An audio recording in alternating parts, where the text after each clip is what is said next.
Shalom, malam ini kita akan belajar bersama di Kebab, kelas belajar bersama di Circle Indonesia. Tema yang diminta oleh Brother Dimas adalah mengenal sejarah manusia. Dan tentu saja kalau kita bicara mengenai sejarah manusia, kita harus membuka kitab Kejadian. Kita mulai.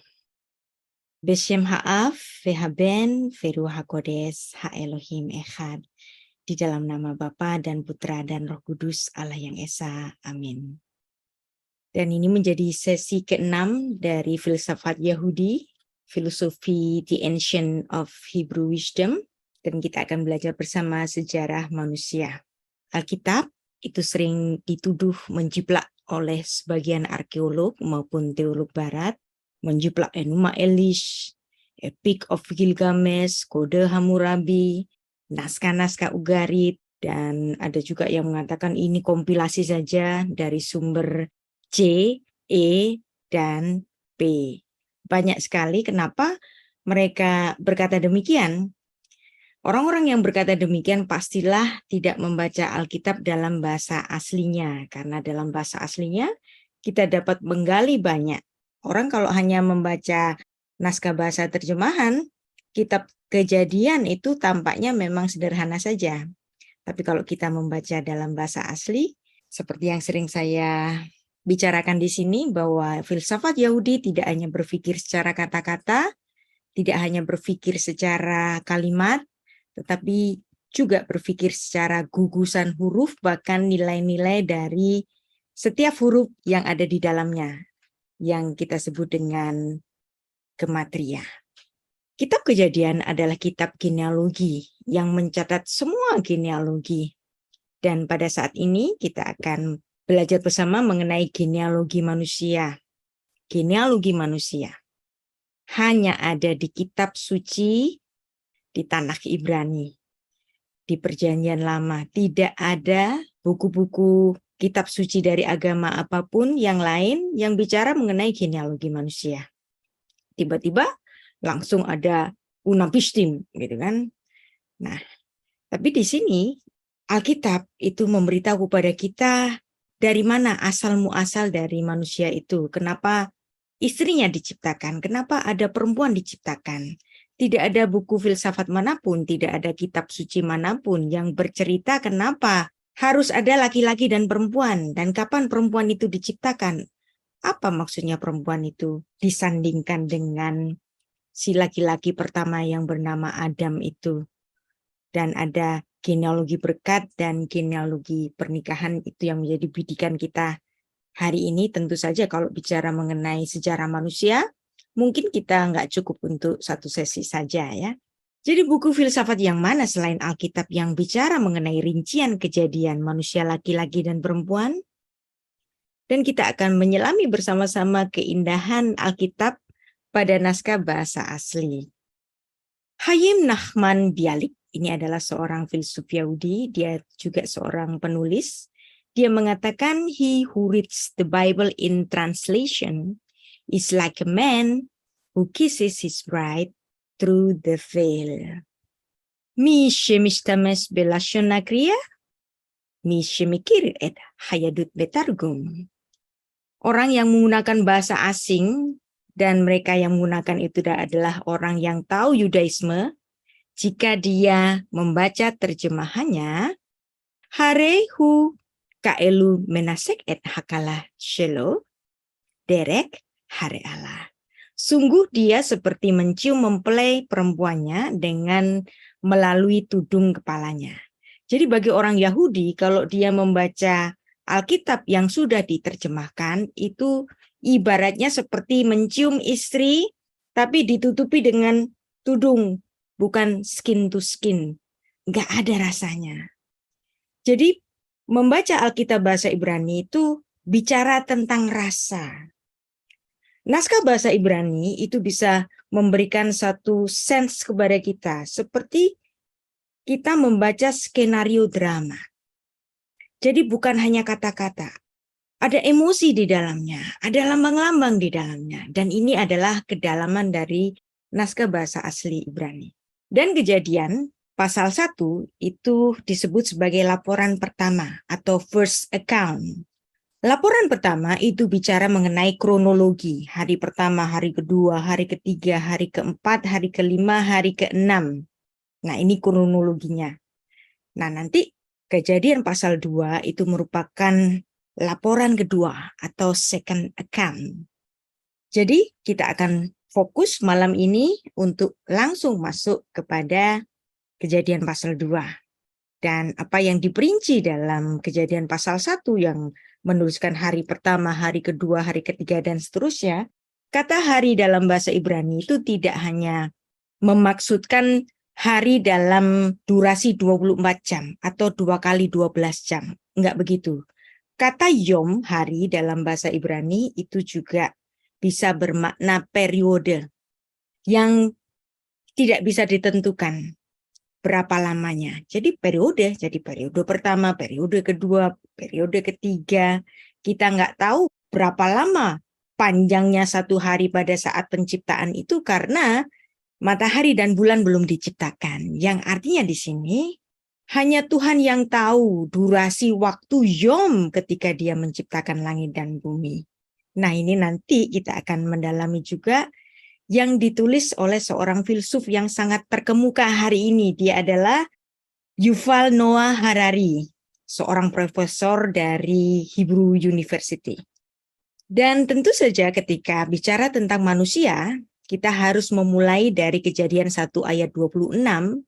Berfirmanlah Allah, baiklah kita menjadikan manusia menurut gambar dan rupa kita. Vayomer Elohim naaseh Adam, betsamenu kitmutenu. Kita membuat manusia menurut gambar dan rupa kita. Penafsiran dari Kejadian 1 ayat 26 ini berbeda-beda. Ada yang mengatakan bahwa kita di sini adalah Bapa dan Putra dan Roh Kudus. Ada juga yang menafsirkan kita adalah Allah bicara dalam sidang ilahi.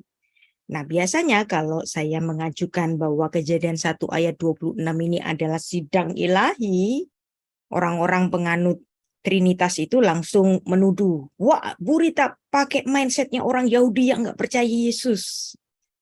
Percayalah, walaupun saya mempelajari atau mengajar filsafat Yahudi, saya juga penganut Trinitas. Jadi bukan berarti kalau Yahudi itu langsung menolak Trinitas, nggak begitu.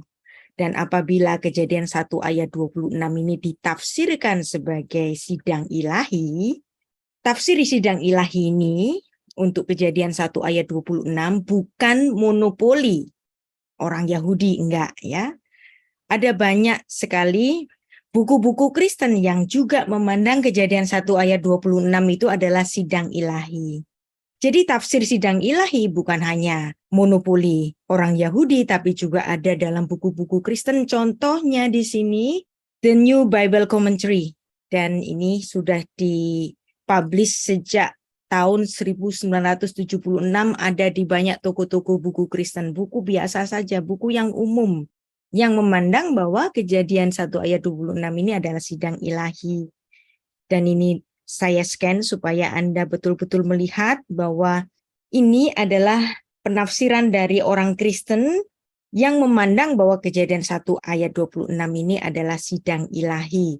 Raja Sorgawi beserta bala tentara Sorgawi. Jadi tafsiran Alkitab masa kini tahun 1976 sudah jauh, sudah lama sekali, ada di dalam buku-buku Kristen ini yang satu ya, dan yang kedua ada di dalam The Wycliffe Bible Commentary, yang dimana The Wycliffe Bible Commentary ini sudah dipublish sejak tahun 1962, jadi bukan tafsiran baru. Yang memandang juga Kejadian 1 ayat 26 ini adalah Allah bicara dalam sidang ilahi, jadi jangan memberikan label kalau sidang ilahi itu pasti Yahudi, enggak ya. Ada banyak sekali buku-buku Kristen yang juga memandang Kejadian 1 ayat 26 ini adalah sidang ilahi, dan bukan berarti buku-buku ini menjadi anti Trinitas, bukan ya. Karena doktrin Trinitas tidak didasarkan dari Kejadian 1 ayat 26. Tetapi ketika Tuhan Yesus berkata, jadikanlah bangsa muridku, baptiskanlah mereka dalam nama Bapa dan Putra dan Roh Kudus. Di dalam amanat agung, disitulah doktrin Trinitas ditapakkan dalam ayat itu. Dan ini juga saya scan supaya Anda semua tahu bahwa tafsir sidang ilahi bukan monopoli Yahudi, tapi juga ada di dalam buku-buku Kristen.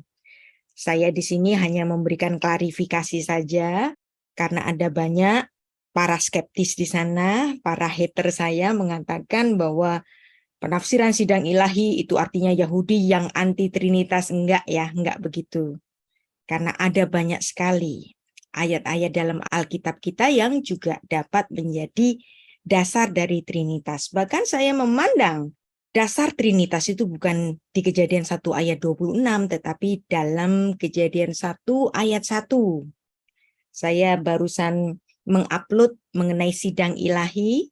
Ada 2 sesi saya upload di situ. Dan itu untuk memberikan pengertian kepada kita semua bahwa sidang ilahi itu bukan monopoli pandangan Yahudi, tetapi ada juga dalam banyak buku tafsir dalam buku-buku Kristen.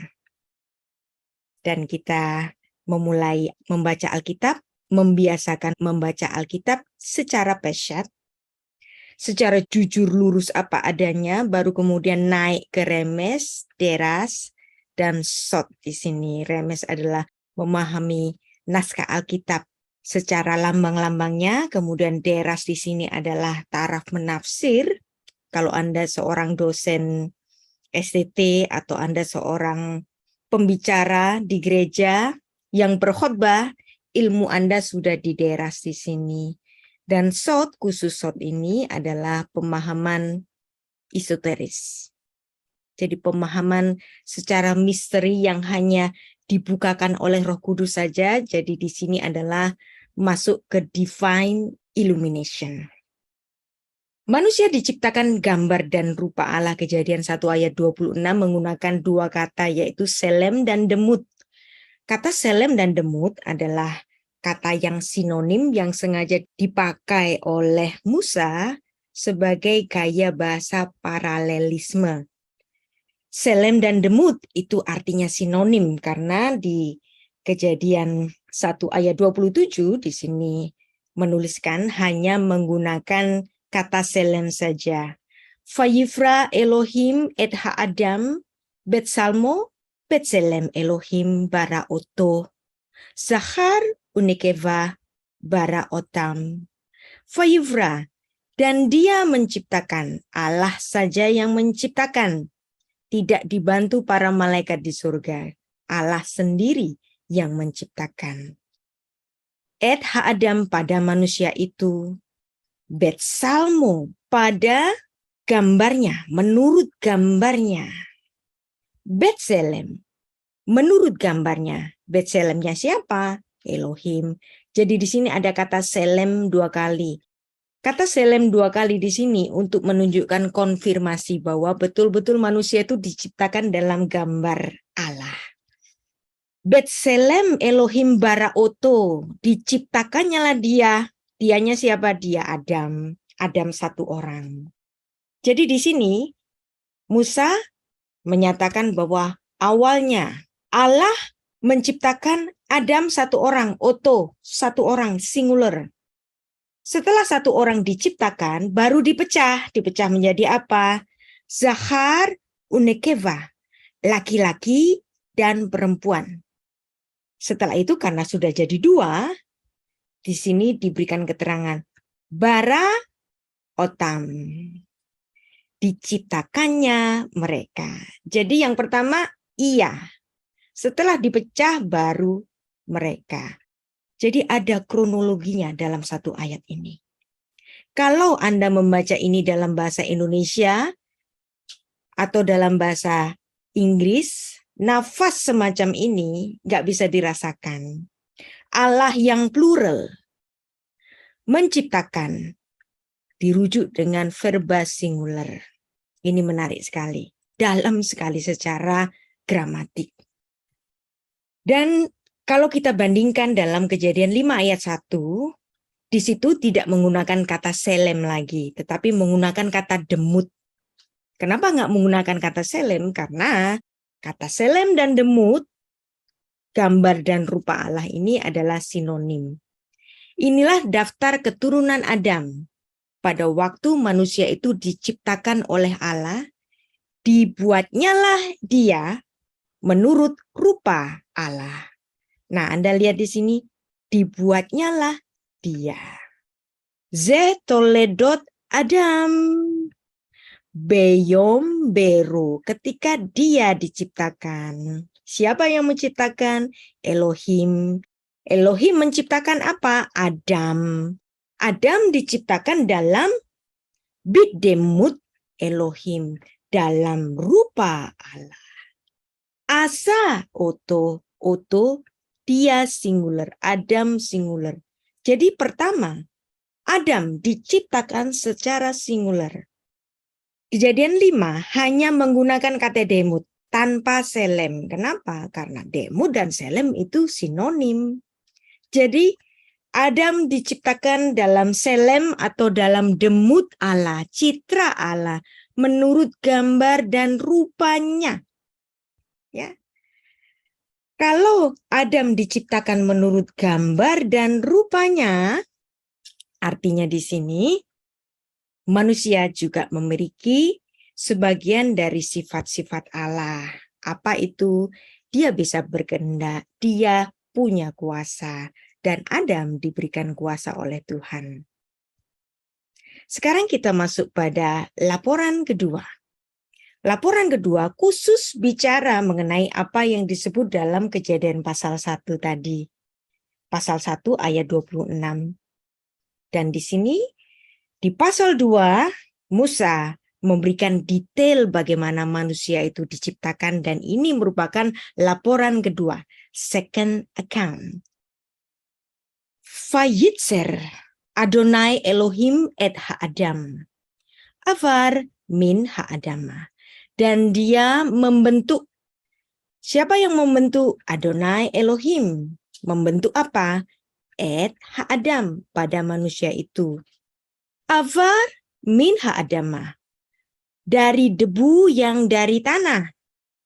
Fayipak, dan dia menghembuskan be'apaf pada hidungnya. Nishmat chayim. Nah ini menarik sekali.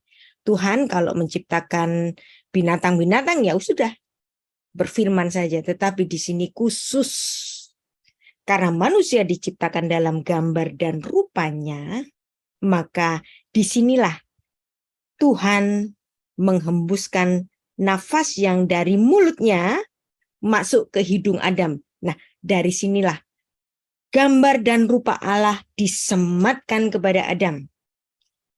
Dan itu merupakan nishmat chaim, nafas kehidupan. Dari situ, karena sudah dihembusi oleh Allah, Fayehi ha'adam lenefesh haya. Dan dia menjadi manusia itu makhluk yang hidup. Kejadian 2 ayat 7. Nah, inilah kenapa nanti kita dapat membaca dalam kitab pengkhotbah yang dapat kita baca sebagai midrash, ya. Penjelasan dari kitab Torah. Salomo mengatakan debu kembali menjadi tanah seperti semula, roh kembali kepada Allah yang mengaruniakannya, karena memang secara fisik manusia diciptakan afar min ha'adama. Feyasof he afar, di sini afar min ha'adama keshehaya, seperti pada semulanya. Feharua tasyuf Elha Elohim Asher Netana. Dan roh itu kembali kepada Allah yang mengaruniakannya. Ini adalah penjelasan dari Kejadian 2 ayat 7. Jadi pengkhotbah 12 ayat 7 ini adalah midrash. Penjelasan dari kitab Torah. Nah, seperti tadi saya bilang bahwa filsafat Yahudi tidak hanya berpikir secara kata-kata, tidak hanya berpikir secara kalimat, tetapi gugusan huruf. Adam, yang artinya manusia. Kalau kita pecah menjadi Alef dan Dam. Alef ini adalah lambang dari Elohim. Dam ini artinya darah. Jadi Adam adalah makhluk berdarah yang memiliki citra Allah Elohim. Dan kenapa dia disebut Adam? Karena dia diciptakan dari Adamah. yang artinya tanah. Jadi bahasa Ibrani itu chemical language. Dan setiap gugusan hurufnya memiliki makna dan juga huruf-huruf dan angka-angka, nilai gematriannya. Nah, manusia adalah makhluk berdarah. Dan sistem peredaran darah manusia ini panjangnya, pembuluh darah kapiler manusia itu 90.000 kilometer. Nah, keliling bumi itu panjangnya 40.000 kilometer. Jadi kita bisa bayangkan pembuluh darah kita ini panjangnya 90.000 kilometer. Saya pernah ada teman yang sakit varises yang kemudian harus diimplan pembuluh darah 1 meter saja, katanya biayanya 100 juta. Nah, di tubuh kita ada 90.000 kilometer pembuluh darah kapiler. Nah, kalau kita harus diimplan yang 1 meter saja biayanya bisa 100 juta, betapa mahalnya tubuh kita ini, bukan? Dan ini adalah ciptaan Allah. Huruf-huruf Ibrani itu memiliki angka-angka, memiliki nilai-nilainya. Alef 1, Daled 4, Mem 40. Berarti nama Adam ini berjumlah gematriannya itu 45. Nah, Adam 45, Yod He Vav He. Itu adalah nama Tuhan yang suci. Yod He Vav He. Yod kalau dijumlah 20, He 6, Vav 13, He-nya 6, totalnya 45. Jadi nilai gematria Adam ada hubungannya dengan nama Tuhan Yod He Vav He. Adam tadi adalah Alef, yaitu unsur Allah yang ada di dalam dam manusia berdarah. Itulah sebabnya hanya manusia Adam yang menjadi mandataris Allah di bumi, bukan macan, bukan kudanil, bukan kuda, tetapi manusia yang menjadi mandataris dari Allah karena penciptaannya secara khusus diperinci oleh Musa dalam Kejadian 2 ayat 7 ini. Nah, dari sini ada nggak sih pemikiran filsafat yang lain atau buku atau kitab suci agama lain bicara mengenai sedetail ini? Nggak ada. Buku filsafat yang mana bicara mengenai sedetail ini mengenai penciptaan manusia? Nggak ada. Hanya ada di kitab Kejadian. Nah, setelah Adam diciptakan, Tuhan menempatkannya di mana? Di Taman Eden. Jadi, manusia yang diciptakan dalam gambar dan rupa Allah secara khusus, tidak ditaruh di mana-mana, nggak taruh di benua Afrika, nggak ditaruh di benua yang lain-lain. Mungkin waktu itu belum ada benua, benuanya masih satu, tetapi dia nggak ditaruh di mana-mana, tetapi ditempatkan secara khusus di Taman Eden. Nah, nanti ini menarik, ada bahasan dari Yuval Noah Harari. Saya ambil bukunya ya. Nah, ini bukunya. Menarik sekali buku ini. Nanti kita bahas sedikit. Kemudian Kejadian 2 ayat 15, Tuhan mengambil manusia yang sudah diciptakannya itu, ditempatkannya di Taman Eden. Jelas di sini. Ditempatkannya di Taman Eden. Jadi enggak di sembarang tempat. Di Taman Eden saja. Buku Yuval Noah Harari di sini bicara mengenai A Brief History of Humankind. Nah, biasanya orang itu suka pusing. Bagaimana manusia itu yang diciptakan mungkin nggak lebih dari 6.000 tahun yang lalu, tetapi ada penemuan-penemuan fosil-fosil. Bagaimana mengharmonisasikannya? Bisakah kitab suci ini diharmonisasikan dengan penemuan-penemuan secara sains? Buku ini membantu banyak kita untuk memahami apa yang ditemukan oleh sains dan diharmonisasikan dengan kitab suci kita. Tulisan dari seorang profesor dari Hebrew University, seorang yang bernama Yuval Noah Harari. Dia adalah salah satu filsuf besar yang masih hidup saat ini, ya. Dia membuat timeline history. years before the present. 13,5 juta. Mungkin saat itu seperti yang dibayangkan oleh Stephen Hawking, yaitu apa? Teori ledakan besar itu ya. Big Bang teori mungkin di sini. Jadi dia memberikan timeline history dan seterusnya.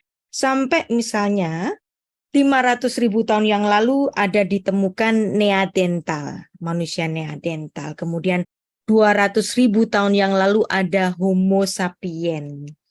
Terus kemudian ada sekian ribu tahun yang lalu, bahkan kemudian di sini ada mulai the first kingdom di sini 5.000 tahun yang lalu. Ya, kira-kira Adam diciptakan sekitar 6.000 tahun yang lalu sesuai kalender Yahudi yang sekarang masuk ke 5.783 ya. Sekitar 6.000 tahun yang lalu. Nah, pada saat itu Tuhan menempatkan manusia yang diciptakan dalam gambar dan rupanya itu bukan di sembarang tempat, tapi di Land of Eden. Ya.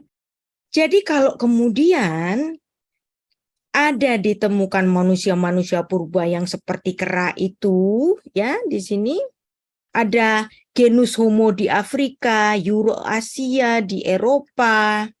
Mungkin saja, tetapi mereka mungkin keadaannya seperti binatang-binatang yang lain, makhluk-makhluk hidup yang lain, tetapi bukan manusia yang diciptakan dalam sidang ilahi, yang diciptakan dari debu dan tanah yang kemudian Tuhan menghembusi sendiri. Manusia itu dengan gambar dan rupanya, yaitu Nishmat Chaim. Kejadian 2 ayat 7 yang dibandingkan dengan Kejadian 1 ayat 26. Nah, jadi buku ini membuat orang banyak yang tersentak. Oh iya. Jadi nggak usah membenturkan sains dengan apa yang ditulis dalam kitab suci. Mungkin saja mereka, tapi mereka bukan Adam, genus Homo, Neanderthal, dan lain-lain, Homo sapiens, Pithecanthropus erectus, itu bukan Adam. Adam, hanya Adam yang diciptakan dalam gambar dan rupa Allah. Tapi mereka bukan Adam yang dihembusi Nishmat Chaim.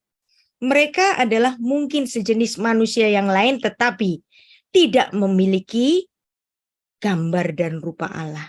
Tidak diciptakan dalam gambar dan rupanya sendiri. Yang diciptakan dalam gambar dan rupanya sendiri itu ditaruh di tempat yang khusus di mana? Di Land of Eden. Sekarang pertanyaannya, bagaimana mungkin sekarang manusia-manusia purba, Pithecanthropus erectus dan seterusnya itu sekarang nggak ada? Itu bisa saja nggak ada, karena adanya flood. Ya, jadi ada the flood di sini. Ada juga di dalam bahasan dari Yuval Noah Harari. Kita nggak akan menemukan jenis-jenis manusia purba hari ini. Kenapa? Karena mereka sudah punah pada saat ini. Bisa. Nah, ini menarik ketika Yuval Noah Harari bicara mengenai a day in the life of Adam and Eve. Ini menarik sekali. Jadi kalau Anda sudah masuk ke bab 3, a day in the life of Adam and Eve, ini menarik sekali. Ketika Anda membaca bab 3 di sini, Yuval Noah Harari itu nggak bicara mengenai Adam yang ditaruh di Taman Eden kemudian berbuat dosa di sini. Dia sama sekali tidak menyinggung itu. Tetapi dalam bab 3 ini Yuval Noah Harari itu bicara mengenai civilian. Manusia yang berbudi, manusia yang berakal, manusia yang memiliki kemampuan berpikir. Dan berpikir secara filosofi. Jadi manusia yang berfilosofi pertama adalah memang Adam. Dan di sini ketika Yuval Noah Harari bicara mengenai a day in the life of Adam and Eve, dia nggak bicara tentang Taman Eden, enggak. Tetapi dia bicara mengenai civilian. Manusia yang civilian, yang bisa melakukan banyak pekerjaan dengan akal budinya. Yang artinya inilah yang membedakan manusia Adam dengan manusia-manusia purba yang ditemukan secara sains. Jadi di sini dengan buku ini kita nggak perlu membenturkan manusia purba dengan Adam. Urusannya beda. Karena Adam adalah yang disebut dalam kitab Kejadian diciptakan dalam suatu rapat besar sidang ilahi, Kejadian 1 ayat 26.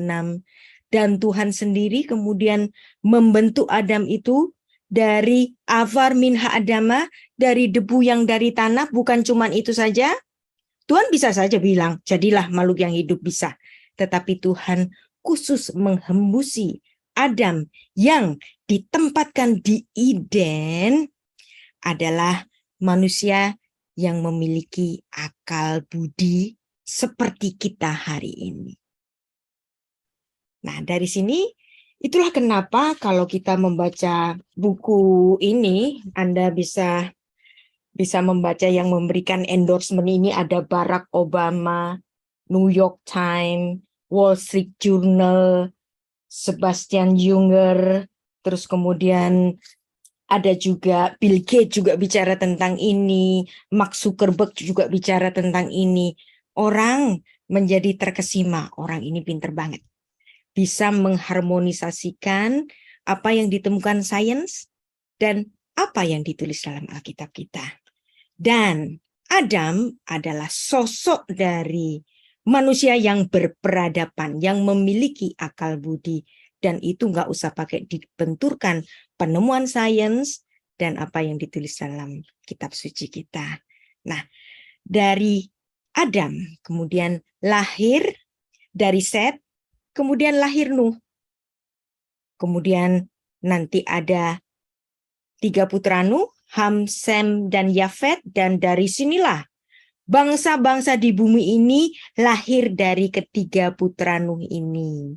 Nah, kalau seandainya pada ribuan tahun yang lalu, yang perinciannya itu nggak ditulis dalam Alkitab, mungkin saja Tuhan menciptakan semacam orang-orang yang kita temukan dengan kita istilahi dengan Pithecanthropus erectus, Neanderthal, dan seterusnya. Itu mereka ada di tempat yang lain tapi bukan di Eden.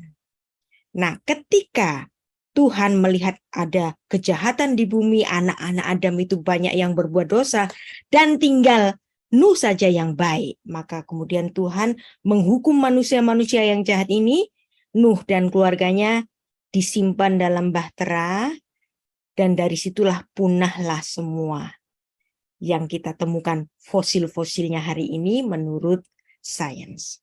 Nah, dari situlah kenapa Alkitab kita berkata dalam Kisah 17 ayat 26 bahwa semua bangsa, semua umat manusia dari satu darah, dari one blood, midam echad. Kisah 17 ayat 26. Dari satu orang saja ia telah menjadikan semua bangsa dan umat manusia untuk mendiami seluruh muka bumi, dan ia telah menentukan musim-musim bagi mereka dan batas-batas kediaman mereka.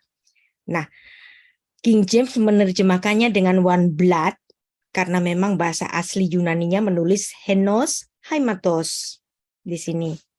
Bahasa Ibraninya midam echad, dari satu darah. Manusia diciptakan dari satu Adam. Nggak ada manusia keturunan dari Pithecanthropus hari ini lahir, nggak ada. Semuanya dari Adam. Dan menurut Peshat Reading, Tuhan hanya menciptakan satu Adam saja, baik yang ditulis dalam Kejadian 1 ayat 27 maupun Kejadian 5 ayat 1, dari satu Adam barulah nanti diciptakan istrinya. Bahkan istri Adam sendiri tidak diciptakan terpisah darinya, tetapi berasal dari Adam juga. Di sini Vayomer Elohim na'aseh Adam.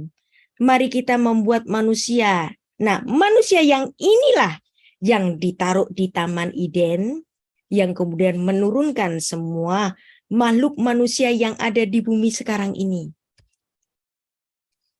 Nah, karena manusia adalah makhluk yang berbudi, jenis yang civilian, maka Adam adalah filsuf pertama.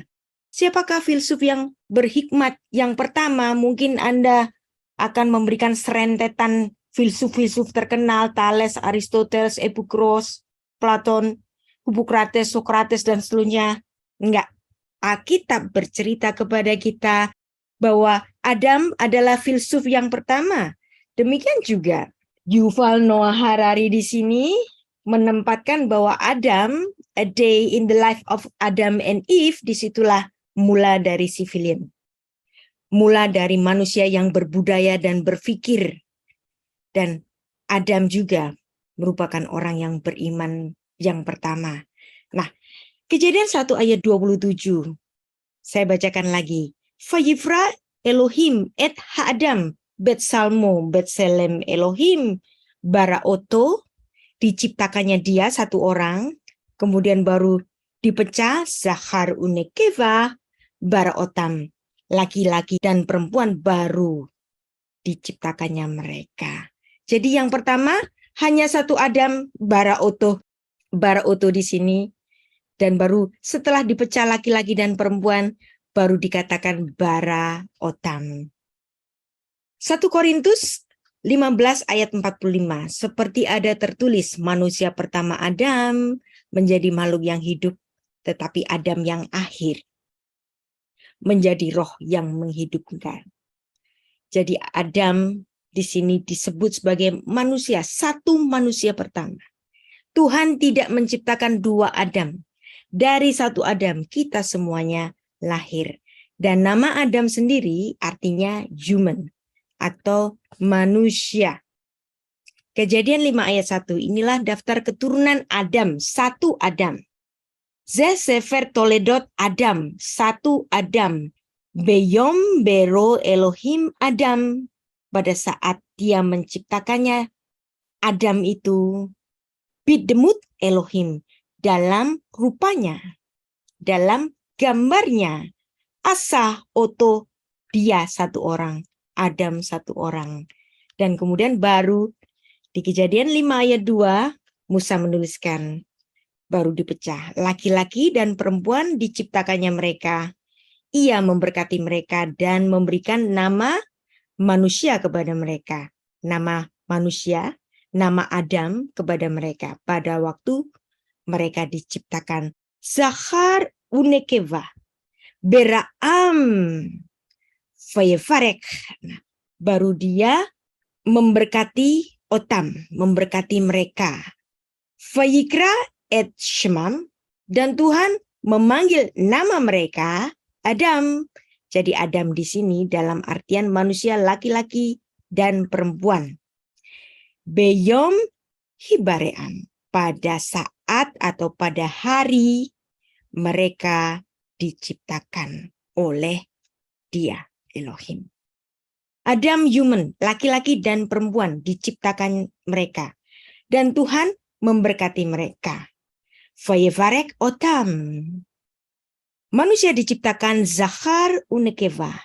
Laki-laki dan perempuan. Beraam. Mereka diciptakan.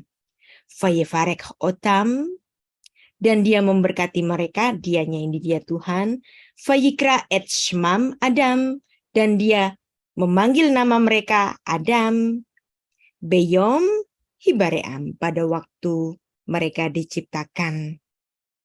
Jadi Adam di sini menurut Kejadian 5 ayat 2 adalah komposisi laki-laki dan perempuan. Bagaimana kajian filosofis dalam makna ini? Jadi Adam yang artinya human, Adam itu adalah laki-laki, zahar. Nah kata zahar itu berhubungan dengan kata sehuhit yang artinya gelas, yang artinya sesuatu yang terang seperti kristal. Yang pure, clear. Dan itu adalah zahar. Adam itu zahar. Nah dari sesuatu yang clear ini timbul kata zahar yang artinya mengingat. Jadi manusia itu diingat dari manusia laki-lakinya. Karena Zachar itu artinya juga the giver, sang pemberi. Jadi laki-laki itu sang pemberi.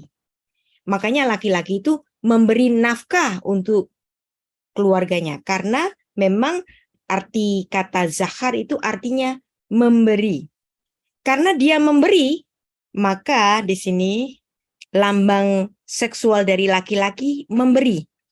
Ada tanda panah keluar karena dia memberi. The giver. Jadi Anda bisa lihat di sini. Persis seperti kata dari Isaac Mosesen, seorang linguis Israel yang mengatakan bahwa bahasa-bahasa di dunia ini berasal dari bahasa Ibrani yang merupakan ibu dari semua bahasa. Yang mana bahasa Ibrani itu berasal dari Idenik. Bahasa Ibrani adalah bahasa yang dipakai oleh Adam di Eden. Nah, makanya di sini kata Zachar, the giver, lambangnya juga adalah tanda panah ke depan karena dia memberi. Bagaimana dengan perempuan? Perempuan itu nekeva. Kata nekeva dalam bahasa Ibrani itu holo. Sesuatu tempat yang berlubang. Gender perempuan itu disebut dengan nekeva, berlubang. Holo atau cave. Jadi seperti gua, holo. Karena dia adalah the receiver. Maka manusia Adam adalah perpaduan antara the giver dan the receiver. Itulah sebabnya lambang dari perempuan ini adalah the receiver yang ditambah. Nekeva. Jadi Anda sering banget lihat lambang-lambang seksual ini. Laki seperti ini, perempuan seperti ini. Ternyata itu berasal dari bahasa Ibrani. Karena ini adalah Zachar, the giver. Dan perempuan lambangnya seperti ini karena dia adalah nekeva, the holo, the receiver. Menarik kan? Jadi ternyata ini asalnya dari filsafat Yahudi. Zachar unekeva, the giver and the receiver. Dan orang Yahudi memandang bahwa Zachar itu adalah the soul.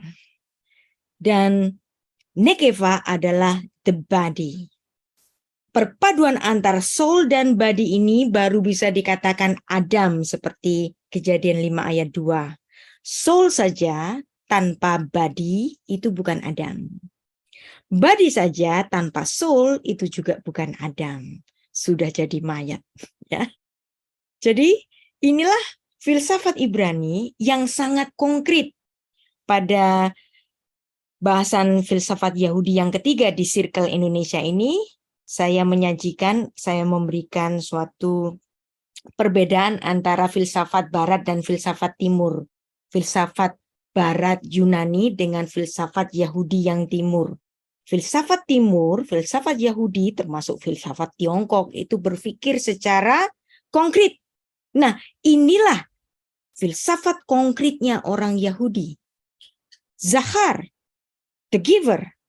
Nekeva, the receiver. Ternyata asalnya dari filsafat Yahudi. Laki-laki sang pemberi, the giver. Dia memberi benih. Dia memberi nafkah. Dia memberi nama sebagai ingatan. Jadi surname itu selalu nama bapak. Surname sebagai ingatan. Zachar, ingat. Zachar itu ingat. Sebuah keluarga diingat dari nama bapaknya. Karena nama bapaknya sebagai ingat-ingatan. Zachar. Zachar, gender laki-laki pemberi benih, zera. Nah, ada hubungannya dengan Zachar dengan zera. Ada zayin. Aksara zayin ini adalah aksara laki-laki. Dan zera. Ini juga menunjukkan kemaskulinan. Ya. Zahar, zayin, itu bicara mengenai kemaskulinan.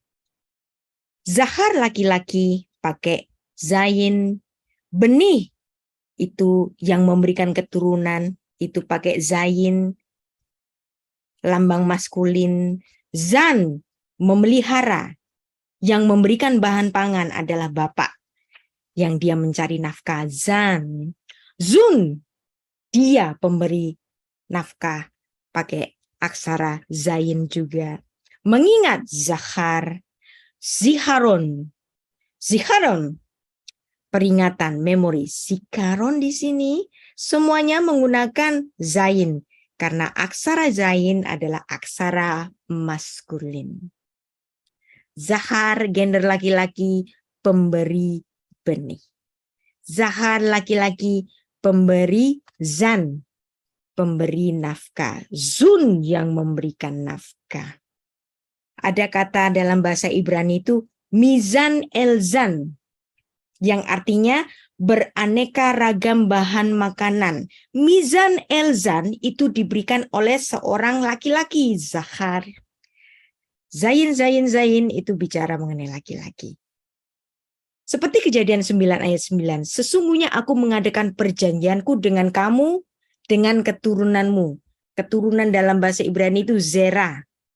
Aksara zayin lagi. Aksara zayin dalam bahasa Ibrani merujuk kepada kemaskulinan. Demikian juga Mazmur 144 bicara mengenai pemberi nafkah, mizan elzan, pemberi nafkah yang dilakukan oleh laki-laki.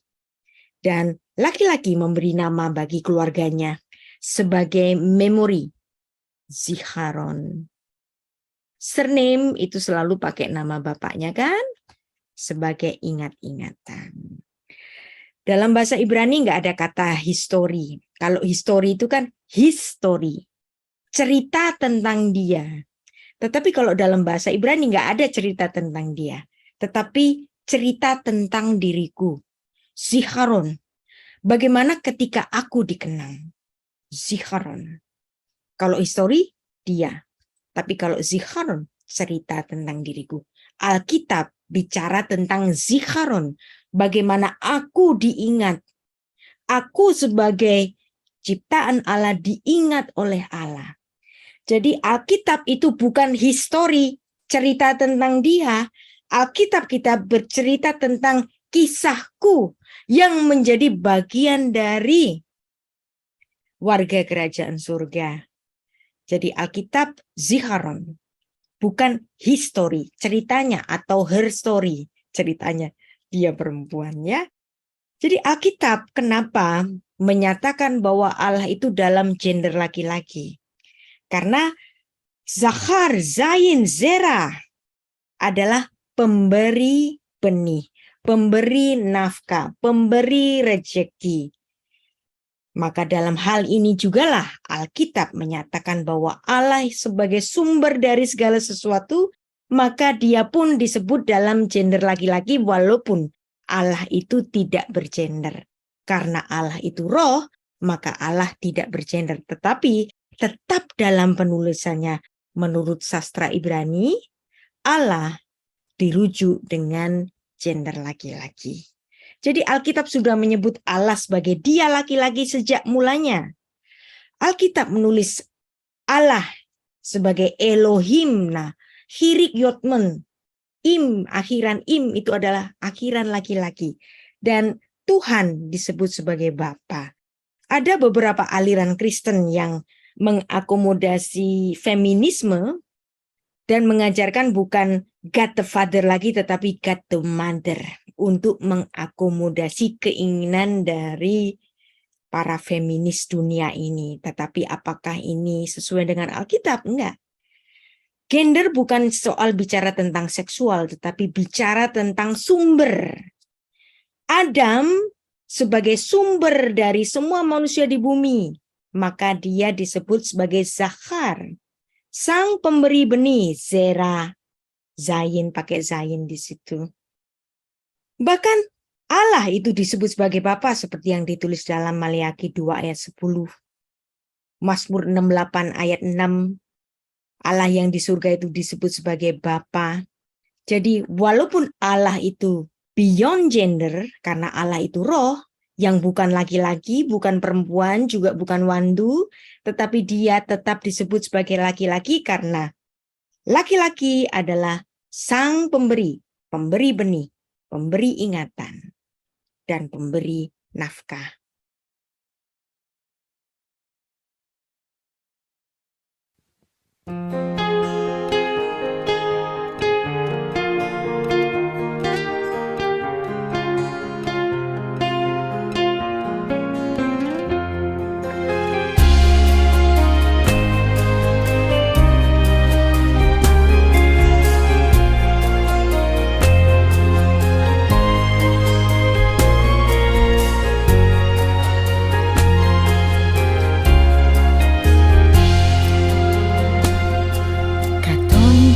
Kola hasadim umiko haemet asher ashita edabecha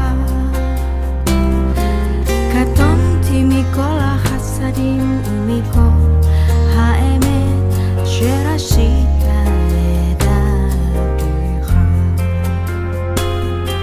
katonti mikola hasadim umiko haemet asher ashita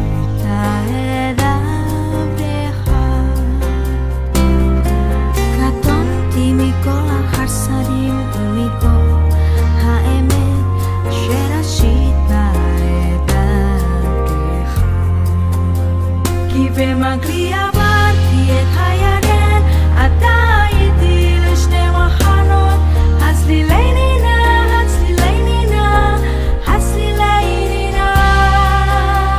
kive maglia barti et hayaden ata iti lishne machanot hasli leinina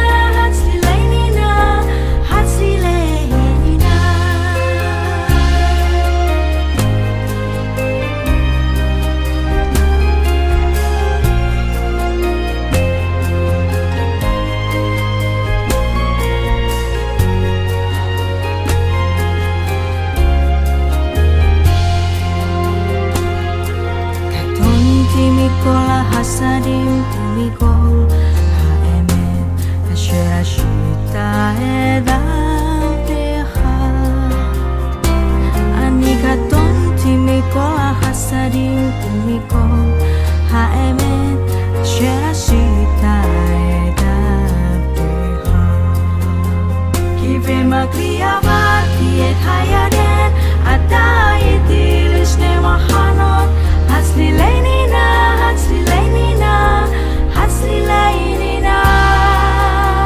kive magli avar